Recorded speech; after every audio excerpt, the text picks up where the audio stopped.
Good morning, everyone.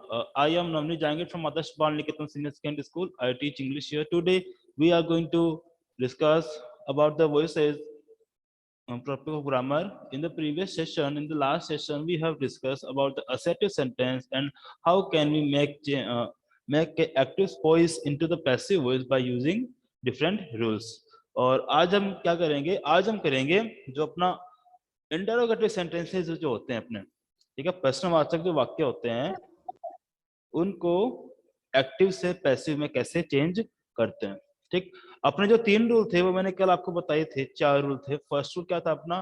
First rule था कि जब हम किसी सेंटेंस को एक्टिव वॉइस से पैसिव वॉइस में चेंज करते हैं तो एक्टिव वॉइस का जो सब्जेक्ट है वो बन जाता है पैसिव वॉइस का ऑब्जेक्ट, और एक्टिव वॉइस का ऑब्जेक्ट जो है वो बन जाता है पैसिव वॉइस का सब्जेक्ट। ठीक है, और उस सब्जेक्ट को हम जोड़ते हैं बाय से। ठीक, उन्हीं रूल्स को फॉलो करते हुए आज हम अपना जो इंटरोगेटिव सेंटेंसेस है उनको चेंज करना सीखते हैं। फर्स्ट ऑफ ऑल हम इंटरोगेटिव सेंटेंस में बात करते हैं ऐसे सेंटेंसेस फर्स्ट टाइप के जो अपने हेल्पिंग वर्ब से शुरू होते हैं, हम उनको चेंज कैसे करते हैं। ठीक, ऐसे हमने एक एक्टिव वॉइस में एग्जांपल लिया।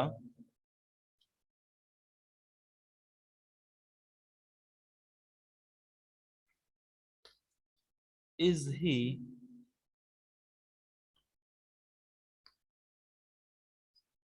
Cooking food?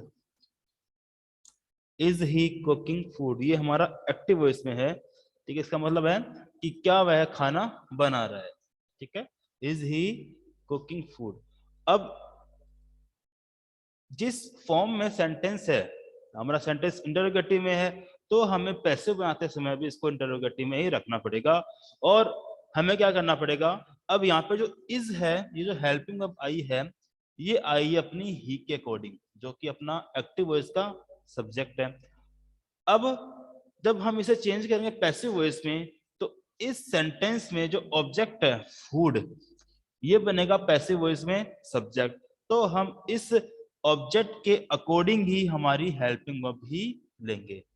तो यहाँ पर जो हमारा ऑब्जेक्ट है ये सिंगुलर है, तो हेल्पिंग वर्ब भी सिंगुलर ही यूज होगी। तो इज फूड। ठीक, इसके बाद में इज फूड हो गया। इसके बाद में क्या चेंज करना है? इसके बाद में चेंज करना है ये आईएनजी फॉर्म में। हमने कल ही पढ़ा है कि जब क्या हो, is are am plus verb में आईएनजी हो एक्टिव वॉइस में, तो हम क्या करते हैं?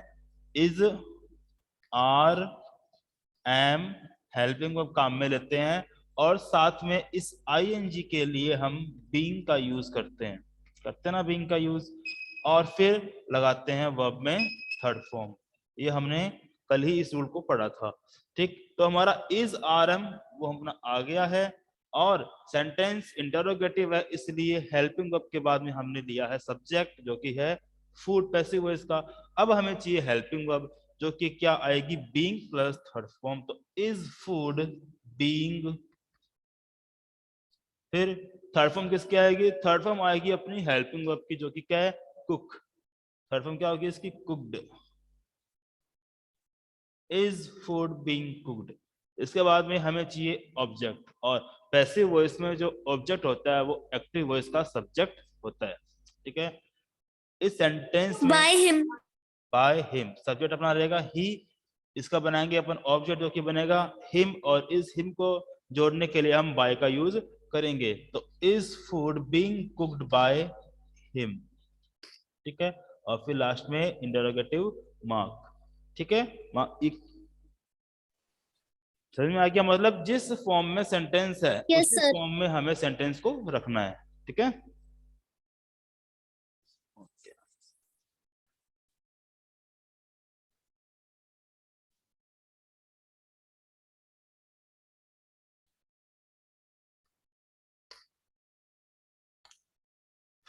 अब जैसे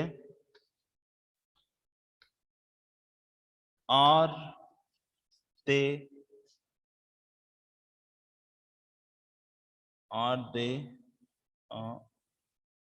eating mango? Are they eating mango? Sentence interrogative, active voice में इसे चेंज करना है पैसिव वॉइस में। हमें क्या चाहिए, फर्स्ट रूल क्या होता है, पैसिव वॉइस का ऑब्जेक्ट जो होता है, सॉरी एक्टिव वॉइस का जो ऑब्जेक्ट होता है वो पैसिव वॉइस का सब्जेक्ट बनता है। तो यहाँ पर हमारा सब्जेक्ट बनेगा मैंगो, और इस मैंगो के अकॉर्डिंग हमारी हेल्पिंग वर्ब भी आएगी। कि कैसी हेल्पिंग वर्ब, सिंगुलर के लिए आएगी या प्लूरल के लिए आएगी या एम आएगा। ठीक है, क्यों आएगा, क्योंकि हमारे पास यहाँ पर क्या है, are plus I N G है। जब कभी भी एक्टिव वॉइस में are plus I N G होता है तो पैसिव वॉइस बनाते समय is are am plus being plus third form लगती है। पता नहीं है क्या,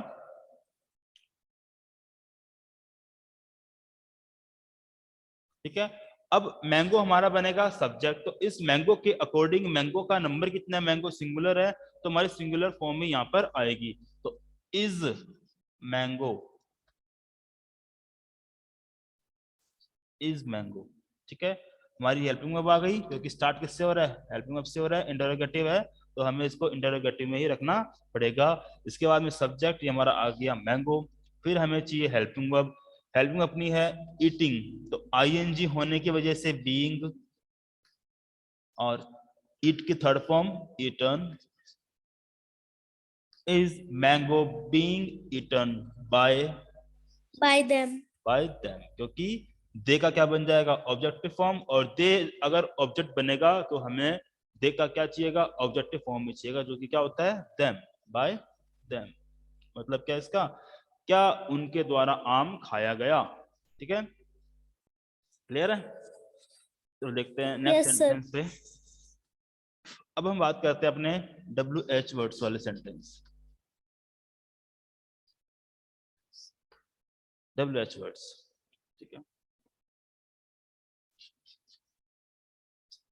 Why has he, why has he washed his car, why has he washed his car, कि उसने अपनी कार साफ क्यों करी। ठीक है, उसने अपनी कार साफ क्यों करी। आर्यन क्लास में ध्यान दे।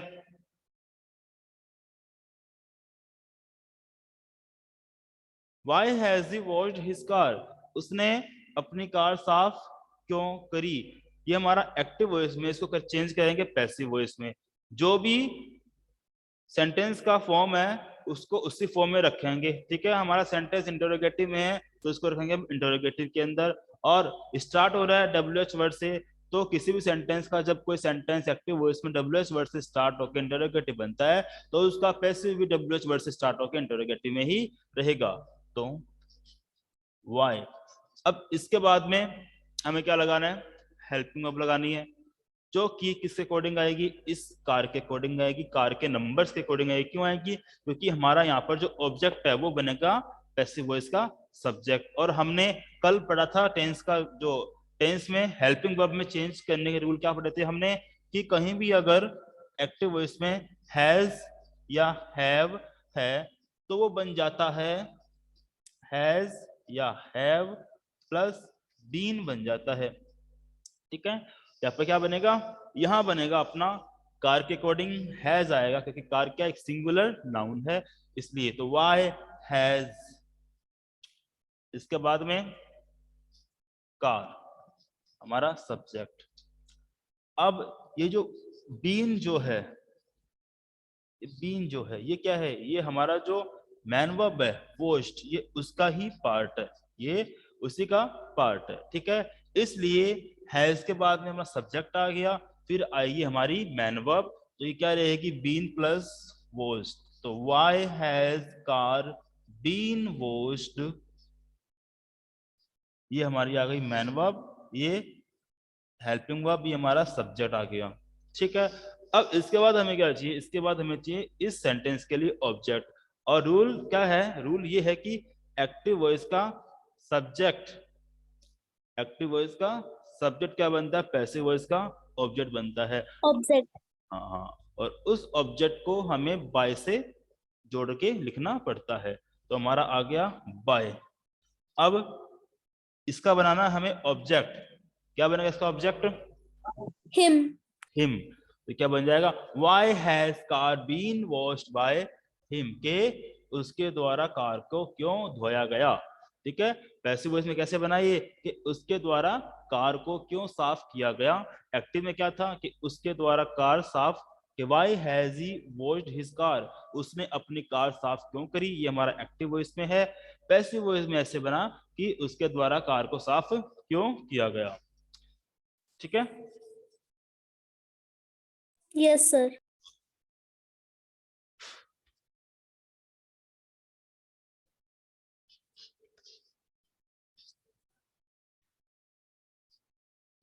why do they why do they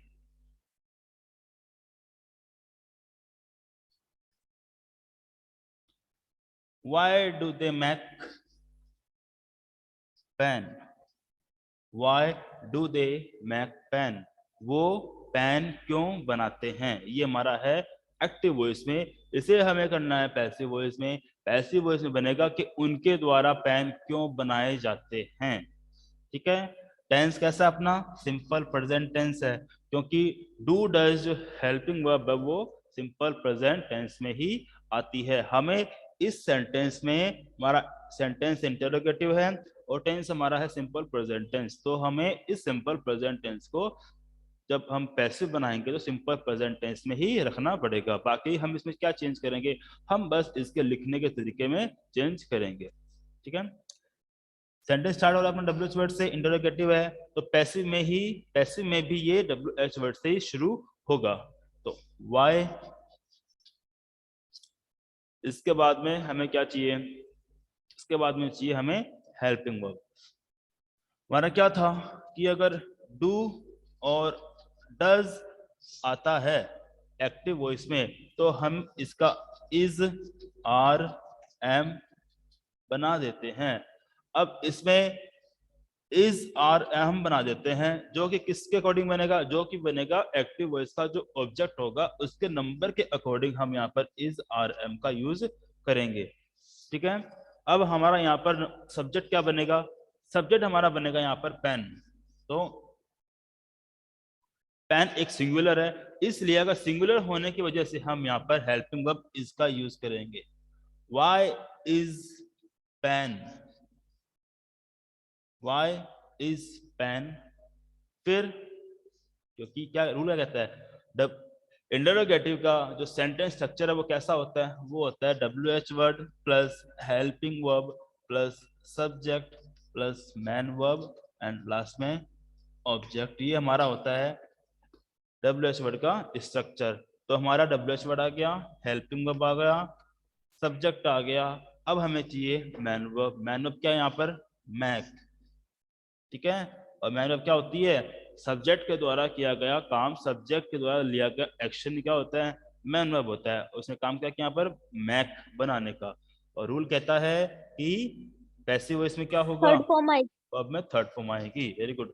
तो व्हाई इज पेन मैड, फिर हमें चाहिए ऑब्जेक्ट जो क्या By होगा, them.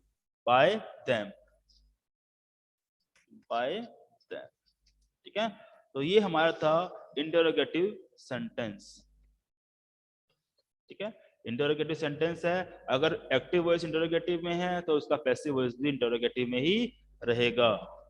ओके, और जो हमारा जो Yes, sir. सेंटेंस का स्ट्रक्चर होता है हमें उसी सेंटेंस के स्ट्रक्चर को फॉलो करना पड़ेगा। साथ में जो भी हमने रूल लिखे थे, जो भी हमने रूल याद किए हैं, लास्ट क्लास में पढ़े थे कि कैसे हम एक्टिव से पैसिव बनाते समय मैन वर्ब्स में, हेल्पिंग वर्ब्स में क्या क्या चेंजेस करते हैं, वो भी हमें ध्यान रखने पड़ेंगे। ठीक, इसके बाद हम पढ़ते हैं इम्पेरेटिव सेंटेंस, जिनको हम बोलते हैं लेट से स्टार्ट होने वाले सेंटेंसेस। ठीक है, ऐसे सेंटेंस जो लेट से स्टार्ट होते हैं, जैसे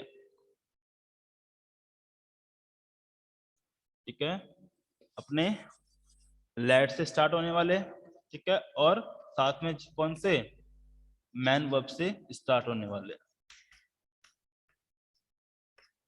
स्टार्ट और अपने लेट से start। ठीक है, पहला हम पढ़ेंगे मैन वर्ब से स्टार्ट होने वाले सेंटेंस। जैसे shut the door, shut the door start किससे हो रहा है? अपना मैन वर्ब से। ठीक है, शट द डोर, दरवाजा बंद करो। हमने इसमें क्या पढ़ा था कि कोई भी सेंटेंस है जो मैन वर्ब से शुरू हो रहा है, जो मैन वर्ब से शुरू हो रहा है और जो एक्टिव वॉइस में है, जब हम इसका पैसिव बनाएंगे तो कैसे बनाएंगे? जब ऐसा कोई भी सेंटेंस है जो स्टार्ट हो रहा है मैन वर्ब से, जब हम इसका पैसिव बनाएंगे तो पैसिव में हम इस सेंटेंस को शुरू करेंगे लेट से। तो लेट, ठीक। अब इसमें अब क्या लिखना है? अब हमें चाहिए सब्जेक्ट। ठीक है, क्योंकि ये अपनी मैन वर्ब है और ये ऑब्जेक्ट है या नहीं है भाई? शट द डोर, बंद करो। क्या बंद करना है? दरवाजे को बंद करना है। तो मैन वर्ब का असर किससे पड़ा है? मैन वर्ब का फर्क किससे पड़ा है? मैन वर्ब किसको इफेक्ट कर रही है? Man verb Door. इफेक्ट कर रही है अपने डोर को। डोर क्या अपना ऑब्जेक्ट है और इस ऑब्जेक्ट को हम क्या बनाएंगे? इसको बनाएंगे हम सब्जेक्ट। तो let the door, let the door, आगे Be shut. T shirt. ठीक है, क्योंकि जब भी कोई सेंटेंस है एक्टिव वॉइस में है, उसको पैसिव वॉइस में करते हैं। जब वो लेट से शुरू होता है तो उसका स्ट्रक्चर रहता है let plus subject plus be plus main verb. ठीक है, और साथ में अगर ऑब्जेक्ट हो तो ऑब्जेक्ट। ठीक, ये हमारा स्ट्रक्चर रहता है इसको लिखने का। तो लेट द डोर, लेट आ गया अपना, सब्जेक्ट आ गया, बाद में बी और बाद में man verb shut. Third form आएगी, शट की थर्ड फॉर्म हमेशा शट ही रहती है, ये हमें पता है। तो let the door be shut, इसका मतलब क्या हुआ? इसका मतलब है दरवाजा बंद करो। और इसका मतलब क्या हुआ? Let the door be shut, की दरवाजा बंद किया जाए, दरवाजा बंद किया जाए। ठीक है, Yes, sir. अब देखो इसको लिखने का एक तरीका और भी है। हम क्या देखते हैं? हम ऐसे सेंटेंस में, इसमें ऐसे सेंटेंसेस जो स्टार्ट हो रहे हैं अपने मैन वर्ब से, हम उसमें ये भी देखते हैं कि सेंटेंस में अगर रिक्वेस्ट है, ठीक है, ऑर्डर है, ठीक,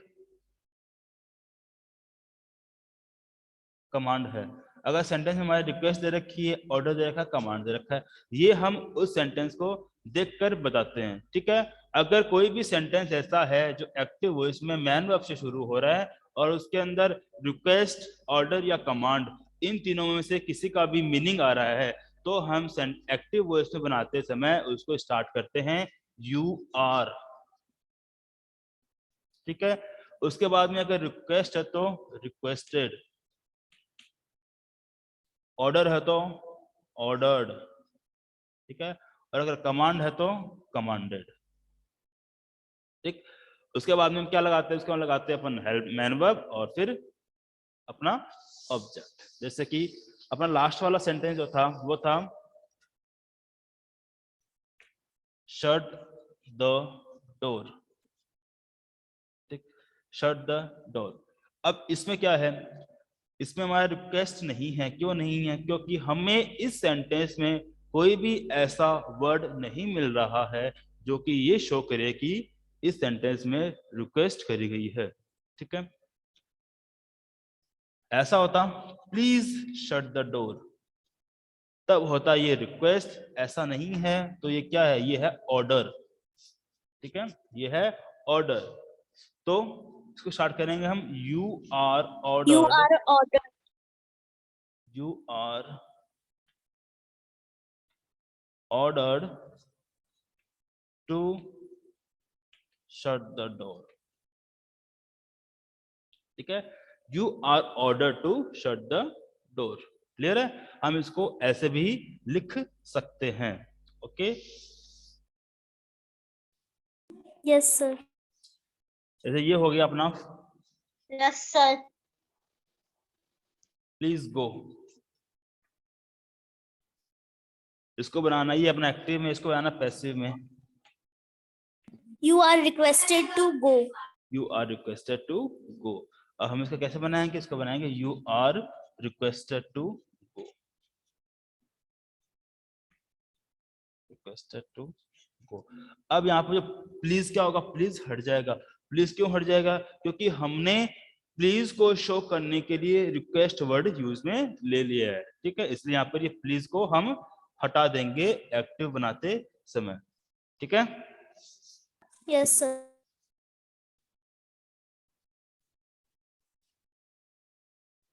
अब हम देखते हैं दूसरा सेंटेंस जो हमारे लेट से शुरू होते हैं। लेट से स्टार्ट होते सेंटेंस, देखो ऐसे,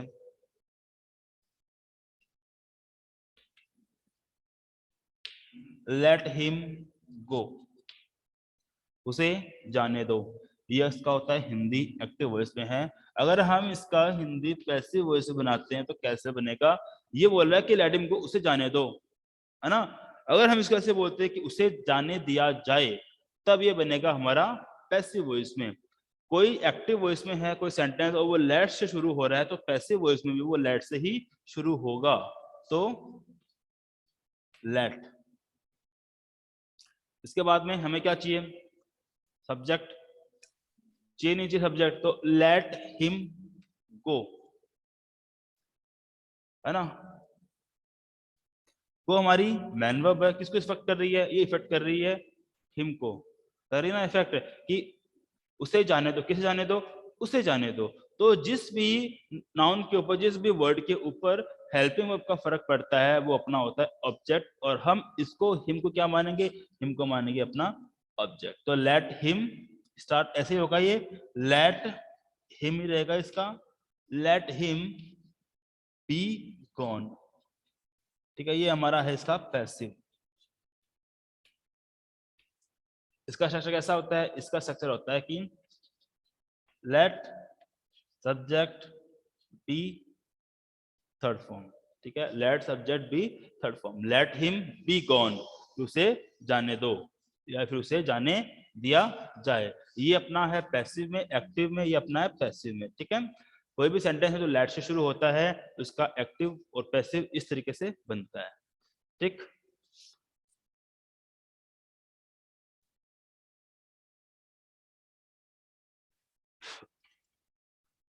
ऐसे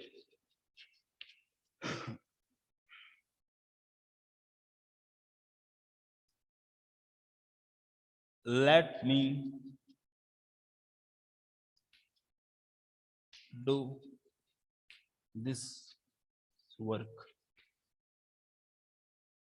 let me do this work, मुझे यह काम करने दो, ये अपना है एक्टिव। इसको पैसिव बनाएं, कैसे बनेगा कि मुझे यह काम करने दिया जाए, let me do this work, ठीक है।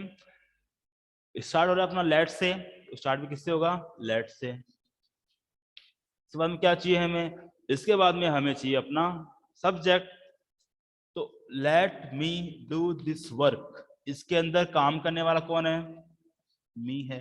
कि क्या बोल रहा है कि मुझे काम करने दो, तो काम कौन कर रहा है, मी कर रहा ना। आई, मी का जो आई का जो ऑब्जेक्टिव प्रोनाउन है वो काम कर रहा है, और क्या काम कर रहा है, दिस वर्क। तो दिस वर्क क्या है, दिस वर्क इस सेंटेंस के अंदर इसका ऑब्जेक्ट है ना, ऑब्जेक्ट। तो जब एक्टिव वॉइस में ये हमारा ऑब्जेक्ट है, तो पैसिव में क्या बन जाएगा, ये हमारा सब्जेक्ट बन जाएगा। तो let this work, late this work. और इसके बाद में हमें क्या चाहिए, मैन वर्ब। और हमने अभी डिस्कस किया है कि कोई ऐसा सेंटेंस है जो लेट से शुरू हो रहा है एक्टिव वॉइस में, उसका हम पैसिव वॉइस बनाते हैं। तो मैन वर्ब में क्या आता है, बी प्लस थर्ड फॉर्म होती है, ठीक है, बी प्लस थर्ड फॉर्म होती है। लेट सब्जेक्ट प्लस बी, और बाद में वर्ब क्या है, डू। डू हमारा क्या है यहाँ पर, मैन वर्ब, डू यानी करना, ये हमारा मैन वर्ब है। ध्यान रखना यहाँ पर ये हेल्पिंग वर्ब नहीं है, ये यहाँ पर मैन वर्ब है, ठीक है, let me do this work, मुझे ये काम करने दो। तो let this work be, do की थर्ड फॉर्म क्या आ जाएगी, done. Let this work be done, बाद में क्या चाहिए, सब्जेक्ट, ये बन जाएगा हमारा ऑब्जेक्ट। मी है और तो मी ऑलरेडी अपने ऑब्जेक्टिव फॉर्म में है, तो यहाँ पे भी क्या आ जाएगा, इसका ऑब्जेक्टिव फॉर्म ही आ जाएगा। और उससे पहले हम यूज करेंगे बाय का, ठीक है। तो let this work be done by me, ठीक, ये हमारा बन गया पैसिव वॉइस, ठीक है। Yes, sir. ओके, तो आज के लिए इतना ही। कल हम स्टार्ट करेंगे अपना दूसरा चैप्टर है, कल से हम स्टार्ट करेंगे अपने जो बुक का रिवीजन है उसको स्टार्ट करेंगे। ओके, इसमें किसी कुछ डाउट है? Yes, sir. No, sir. Okay, ठीक है, कल से हम अपनी बुक का उसका रिवीजन शुरू करेंगे, ठीक। Yes, sir. टिल देन क्या, सर फर्स्ट चैप्टर से करोगे क्या? फर्स्ट चैप्टर से, ठीक है। Okay. Yes, sir. Till then take care, good bye, have a nice day. Same to you, sir. Thank you बेटा, same to you. Thank you very much.